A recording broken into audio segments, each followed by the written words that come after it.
Hi, I'm John Baldwin with Lake Fever Productions, and I'm here to talk about steps in music production. The most critical part of music production is what we call pre-production. It's just a fancy way of saying being prepared for your recording session. This generally means just being very familiar with your songs, being well rehearsed, and being ready to make a recording.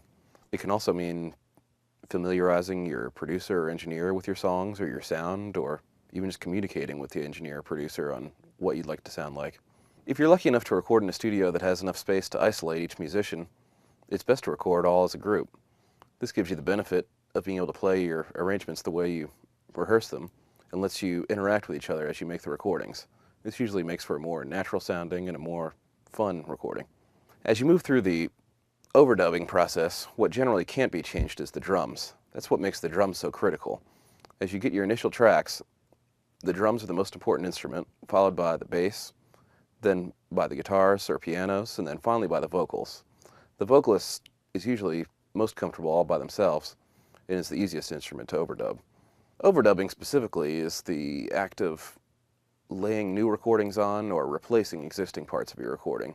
For example, maybe your entire track was good, but the guitar solo needs to be improved. Overdubbing could also be a place where you add another instrument that's not part of your band. You could add strings or horns or a piano or an organ.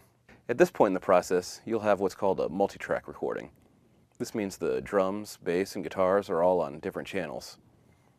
You'll need to go through the mixing process to get a two-channel mix that you can listen to on a stereo. Mixing is really just the process of combining all the various elements into a two-track mix, the two tracks being left and right channels that you'd listen to on your stereo. You can use a mixer to do this. You can also just use the mixer inside your computer software. The mixer adjusts the levels and the panning of each instrument. It's also where you can make fine-tuning adjustments like the amount of reverb on each track and equalization and compression of each track. A mastering engineer takes each mix, each song from your album, and combines them into a cohesive work of art unto itself. Maybe the different tracks are different volumes or just sound drastically different. Maybe they're just different sounding songs to begin with.